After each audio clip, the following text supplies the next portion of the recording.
ওম শান্তি। আজকে 14ই মে 2024 আমরা শুনছি প্রাতঃ সাকার বাংলা মুরলী। আজকের মহাবাক্য, এই মহাবাক্যে বাবা বলেছেন, মিষ্টি বাচ্চারা, তোমরা আত্ম অভিমানী হও। আমি হলাম আত্মা, শরীর নয়। এটাই হলো প্রথম পাঠ। এই প্রথম পাঠটাই সবাইকে ভালোভাবে শেখাও। প্রশ্ন: জ্ঞান শোনানোর সঠিক পদ্ধতি কি? কোন বিধিতে জ্ঞান শোনাতে হবে? উত্তর: জ্ঞানের কথাগুলো অতি আনন্দ সহকারে শোনাও, বাধ্যতামূলকভাবে নয়। তোমরা নিজেদের মধ্যে বসে জ্ঞানের বিষয়ে আলোচনা করো, মনন চিন্তন করো এবং তারপর কাউকে শোনাও। যদি নিজেকে আত্মা নিশ্চয় করে তারপর অন্য আত্মাকে শোনাও, তবে যে শুনবে সেও খুশি হবে। ওম শান্তি। বাবা তোমাদেরকে আত্ম অভিমানী বা দেহি অভিমানী হয়ে বসতে বলেন, কারণ আত্মার মধ্যেই ভালো অথবা খারাপ সংস্কার ভর্তি হয়। আত্মার উপরেই সব কিছুর প্রভাব পড়ে। আত্মাকেই পতিত বলা হয়। পতিত আত্মা তো নিশ্চয়ই কোনো জীবাত্মাকেই বলা যাবে। আত্মা তার শরীরের সাথে থাকে। প্রথম কথা হলো, আত্মিক স্থিতিতে বসো। নিজেকে শরীর নয়, আত্মারূপে অনুভব করো। আত্মাই তো এই সকল অঙ্গ প্রত্যঙ্গ পরিচালনা করে। প্রতি মুহূর্তে নিজেকে আত্মারূপে অনুভব করলে পরমাত্মার কথাও স্মরণে থাকবে। যদি শরীরের কথা মনে থাকে, তবে শারীরিক পিতার কথাও মনে আসবে। তাই বাবা বলছেন, আত্ম অভিমানী হও। বাবা স্বয়ং শিক্ষা দিচ্ছেন। এটাই হলো প্রাথমিক শিক্ষা। তোমরা আত্মারা হলে অবিনাশী, এই শরীরটা বিনাশী। আমি হলাম আত্মা। এই প্রাথমিক শিক্ষাটাকে যদি বারবার স্মরণ না করো, তাহলে অপোক্ত থেকে যাবে। আমি হলাম আত্মা, শরীর নয়। বাবা বর্তমান সময়ে এরকম শিক্ষাই দিচ্ছেন। আগে কেউ কখনো এরকম শিক্ষা দেয়নি। বাবা তো আত্মাদেরকে, বাচ্চাদেরকে আত্ম অভিমানী বানিয়ে জ্ঞান দেওয়ার জন্যই এসেছেন। তার দেওয়া প্রথম জ্ঞান হলো, হে আত্মা, তুমি এখন পতিত হয়ে গেছো, কারণ এই দুনিয়াটাই হলো পতিত দুনিয়া। প্রদর্শনীতেও তোমরা বাচ্চারা অনেক জনকে বোঝাও। যদি অনেক প্রশ্নোত্তর করে, তাহলে সারাদিনে যখন অবসর সময় পাবে, তখন নিজেদের মধ্যে আলোচনা করা উচিত যে ওই ব্যক্তি কি প্রশ্ন করেছিল আর আমি কি উত্তর দিয়েছি। তারপর তাকে ওইভাবে না বুঝিয়ে অন্যভাবে বোঝাতে হবে। সকলের বোঝানোর যুক্তি একই রকম হয় না। আসল কথা হলো, নিজেকে আত্মা মনে করো, নাকি শরীর মনে করো। সকলেরই দুজন বাবা আছে। যত দেহধারী আছে, সকলেরই একজন লৌকিক পিতা এবং পারলৌকিক পিতা রয়েছেন। লৌকিক অর্থাৎ হদের পিতা থাকাটা তো কমন ব্যাপার। এখানে তোমরা অসীম জগতের অর্থাৎ বেহদের পিতাকে পেয়েছ। তিনি নিজে বসে থেকে আমাদের মতো আত্মাদেরকে শিক্ষা দিচ্ছেন। তিনি একাধারে বাবা, টিচার এবং সদ্গুরু। এই বিষয়ে ভালোভাবে বোঝাতে হবে। তোমরা যখন কাউকে বোঝাও, তখন তোমাদেরকে যেসব প্রশ্নের সম্মুখীন হতে হয়, সেই সব প্রশ্নগুলো নিয়ে নিজেদের মধ্যে আলোচনা করতে হবে। যে খুব বিচক্ষণ, তাকেও সেই আলোচনাতে রাখতে হবে। দিনের বেলা তোমরা কিছুটা সময় পেতে পারো। এমন যেন না হয় যে খাবার খাওয়ার পরেই ঘুম পেয়ে গেল। যে অতিরিক্ত পরিমাণে খাবার খায় তারই ঘুম পায়, অলসতা আসে। দিনের বেলা নিজেদের মধ্যে আলোচনা করতে হবে। অমুক ব্যক্তি এই রকম প্রশ্ন করেছিল আর আমি এই রকম উত্তর দিয়েছি। অনেক রকমের প্রশ্ন করবে, তার যথাযথ উত্তর দিতে হবে। দেখতে হবে যে সেই ব্যক্তিকে কি আমি আকৃষ্ট করতে পেরেছি, সে কি সন্তুষ্ট হয়েছে। না হলে তার সাথে যোগাযোগ রাখতে হবে। যে খুব বিচক্ষণ, তাকেও এই আলোচনাতে থাকতে হবে। এমন যেন না হয় যে খাবার খাওয়ার পরেই ঘুম পেয়ে গেল। দেবতারা সর্বদা খুশিতে থাকতো বলে তারা খাবার খুব কম খেত। তাই বলা হয় খুশির মতো পুষ্টিকর আহার অর্থাৎ খোরাক নেই। বাচ্চারা, তোমাদের তো খুব খুশি হওয়া উচিত। ব্রাহ্মণ হওয়াটাই তো খুব খুশির ব্যাপার। যে এখানে খুশি অনুভব করতে পারে সেই ব্রাহ্মণ হয়। দেবতাদের কাছে সম্পত্তি, রাজপ্রাসাদ সব কিছুই ছিল, তাই তারা সর্বদাই খুশিতে থাকত। তাই তাদের কাছে সেই খুশিটাই যথেষ্ট ছিল। খুশিতে থাকলে খাবার খুব কম খাবে এবং সূক্ষ্মভাবে খাবে, এটাই নিয়ম। অতিরিক্ত আহার করলেই বেশি ঘুম পাবে। যার বেশি ঘুম পায় সে কাউকেই বোঝাতে পারবে না। হয়তো কখনো বাধ্য হয়ে কাউকে কিছু শোনাবে, কিন্তু এইসব জ্ঞানের কথা তো খুব আনন্দ সহকারে সবাইকে শোনানো উচিত। তাহলে সহজেই বোঝানো যাবে। আসল কথা হলো বাবার পরিচয় দেওয়া। ব্রহ্মাকে তো কেউই জানে না। ইনি হলেন প্রজাপিতা ব্রহ্মা। ওনার অনেক প্রজা রয়েছে। ইনি কিভাবে প্রজাপিতা ব্রহ্মা হলেন সেই বিষয়েও ভালোভাবে বোঝাতে হবে। বাবা বুঝিয়েছেন, ওনার অনেক জন্মের মধ্যে একেবারে অন্তিম সময়ে অর্থাৎ বানপ্রস্থ অবস্থায় আমি এসে প্রবেশ করি। না হলে রথ পাবো কোথা থেকে? শিব বাবার জন্যই রথের কথা প্রচলিত আছে। তিনি কিভাবে এই রথের মধ্যে প্রবেশ করেন সেই বিষয়ে সংশয় প্রকাশ করে। রথ তো অবশ্যই প্রয়োজন। এখানে তো কৃষ্ণ আসতে পারবে না, তাহলে অবশ্যই ব্রহ্মার দ্বারাই বুঝাবেন, শোনাবেন। ওপর থেকে তো বলবেন না। কিন্তু ব্রহ্মা এলো কোথা থেকে? বাবা বলেছেন যে সম্পূর্ণ 84 জন্ম নেয় আমি তার শরীরে প্রবেশ করি। এইসব কথা ইনি নিজেও জানেন না, আমি এসে শোনাই। কৃষ্ণের তো অন্য কোনো রথের প্রয়োজন নেই। কৃষ্ণের কথা বললে ভাগীরথের কথাও বলা যাবে না। কৃষ্ণকে ভাগীরথ বলা হয় না। সে প্রথম জন্মে রাজকুমার ছিল, প্রিন্স।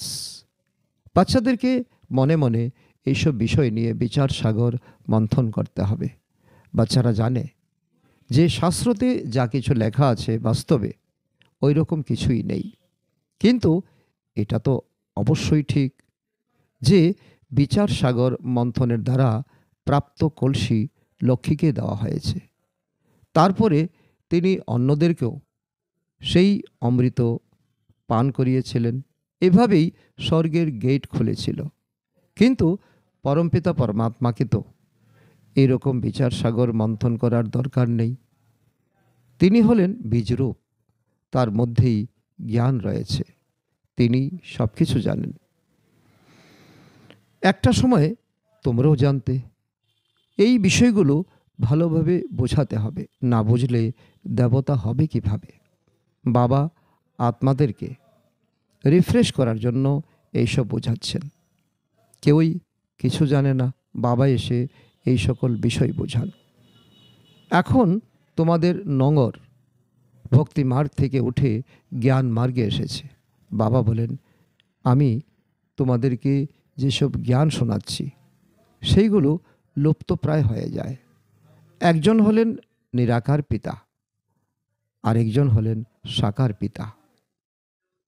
তোমাদেরকে খুব ভালোভাবে বোঝানো হলেও মায়া আকৃষ্ট করে নোংরা দুনিয়ায় নিয়ে চলে, পতিত হয়ে যায়।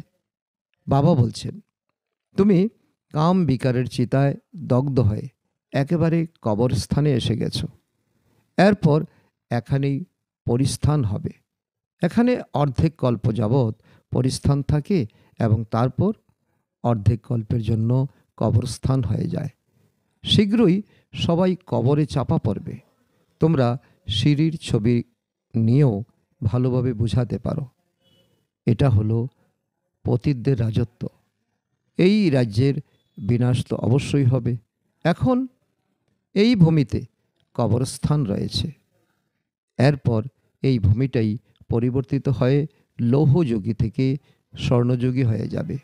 তারপর একসময় 2 কলা কমে যাবে। 5 তত্ত্বের কলাও যখন কম হয়ে যায় তখন তারা উপদ্রব শুরু করে দেয়। তোমরা সবাইকে খুব ভালোভাবে বোঝাও। যদি কেউ বুঝতে না পারে তাহলে সে করিতুল্য, কোনো মূল্যই নেই। বাবা এসেই সঠিক মূল্যবোধের শিক্ষা দিচ্ছেন। হীরেতুল্য জন্মের গায়ন রয়েছে। আগে যখন তোমরাও বাবাকে জানতে না তখন তোমরাও করিতুল্য ছিলে। এখন বাবা এসে হীরেতুল্য বানাচ্ছেন। বাবার কাছ থেকেই তোমরা হীরেতুল্য জন্ম পাও, তাহলে পুনরায় করিতুল্য হয়ে যাও কেন? তোমরা তো ঈশ্বরীয় সন্তান, তাই না? গায়নও আছে, আত্মা এবং পরমাত্মা অনেক দিন আলাদা থেকেছে। যখন আত্মা এখানে শান্তিধামে থাকে তখন সেই মিলনে কোনো লাভ হয় না।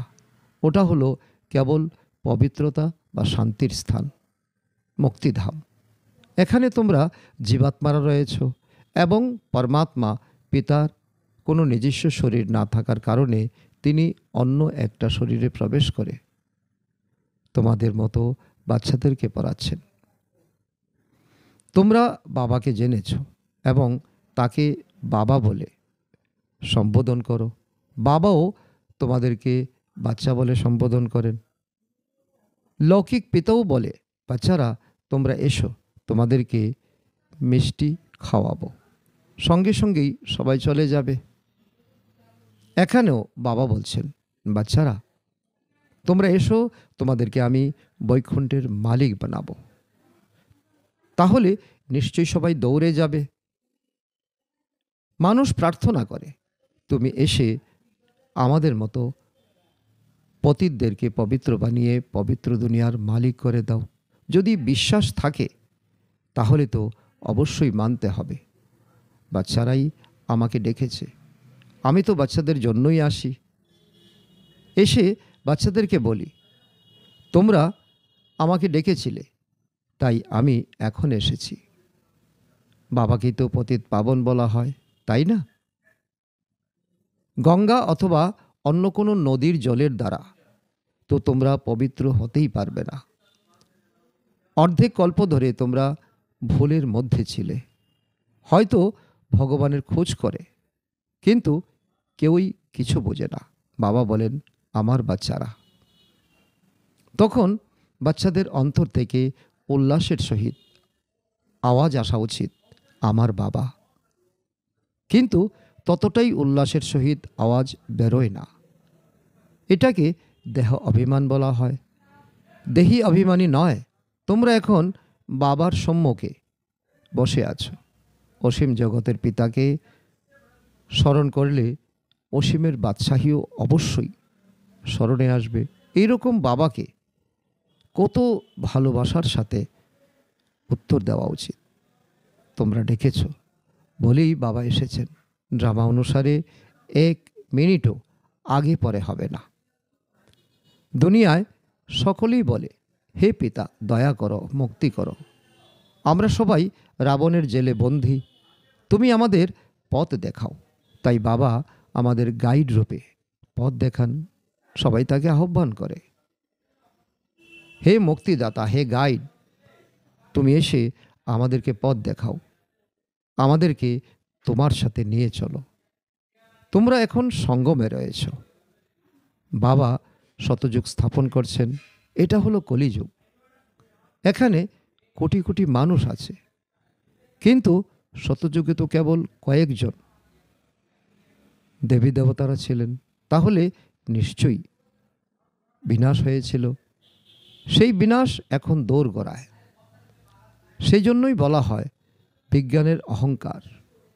বুদ্ধি খাটিয়ে কত রকমের জিনিস তৈরি করে। ওরা হলো যাদব সম্প্রদায়। এই ইতিহাস পুনরায় রিপিট হবে। তবে আপাতত শতযুগের ইতিহাস রিপিট হবে। তোমরা জানো যে আমরা নতুন দুনিয়াতে উচ্চ পদ পাওয়ার জন্য পুরুষার্থ করছি। পবিত্র তো হতেই হবে। তোমরা সবাইকে বোঝাও যে এই পতিত দুনিয়ার বিনাশ তো অবশ্যই হবে, তোমাদের বাচ্চারাও জীবিত থাকবে না, কোনো উত্তরাধিকারীও থাকবে না, আর কেউ বিয়ে করবে না। অনেকটা সময় অতিবাহিত হয়েছে, আর সামান্যই আছে। যে সামান্য সময় অবশিষ্ট আছে তার হিসাব রয়েছে। আগে এরকম বলা হতো না, এখন খুবই কম সময় আছে। আগে আগে যারা শরীর ছেড়েছে তারা পুরুষার্থের ক্রম অনুসারে জন্ম নিয়েছে। কেউ হয়তো আবার এখানেই এসেছে, দেখেই বোঝা যায় যেন এখান থেকেই অন্য কোথাও চলে গিয়েছিল।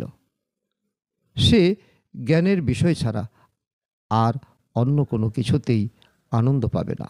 মা বাবাকেও বলে দেয় যে আমি তো ওখানেই যাব।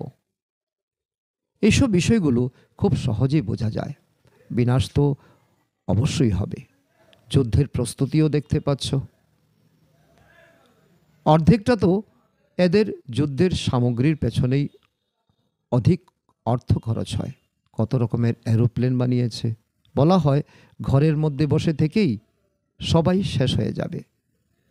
ড্রামা অনুসারেই ওরা ওই রকম জিনিস তৈরি করে। হাসপাতাল ইত্যাদি কিছুই থাকবে না। ড্রামা অনুসারে ওরাও যেন বাবার কাছ থেকেই ইশারা পাচ্ছে। এইসব তো ড্রামাতেই রয়েছে। ওরা চায় কেউ যেন কখনো অসুস্থ না হয়, কিন্তু সবাইকে তো অবশ্যই মরতে হবে। রাম রাবণ সকলকেই যেতে হবে, তবে যে যোগের দ্বারা আয়ু বৃদ্ধি করবে তার অবশ্যই আয়ু বাড়বে, আনন্দ সহকারে দেহত্যাগ করবে।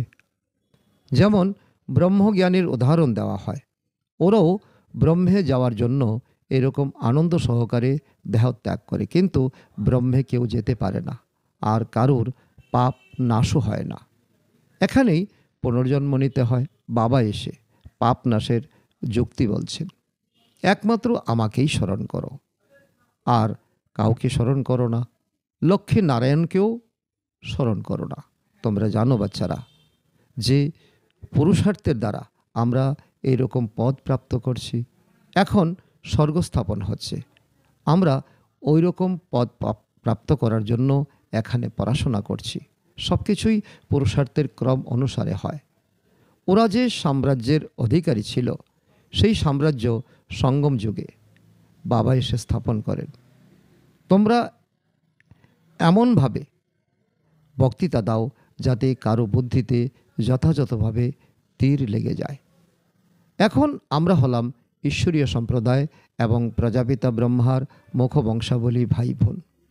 আমরা আত্মারা হলাম ভাই ভাই। ব্রহ্মা কুমার এবং ব্রহ্মা কুমারীদের বিয়ে হয় না। এটাও বাবা বুঝিয়েছেন যে কিভাবে কেউ পরে যায়, কামবিকারের অগ্নি জ্বালাতন করে, কিন্তু তার সাথে ভয়ও থাকে যে আমি যদি একবার পরে যাই তাহলে সমস্ত উপার্জন নষ্ট হয়ে যাবে। কাম বিকারের কাজে পরাজিত হলে পদভ্রষ্ট হয়ে যাবে। কত বিশাল উপার্জন! দুনিয়াতে মানুষ কোটি কোটি উপার্জন করে, কিন্তু ওরা জানে না যে আর কিছু সময়ের মধ্যে সব বিনাশ হয়ে যাবে।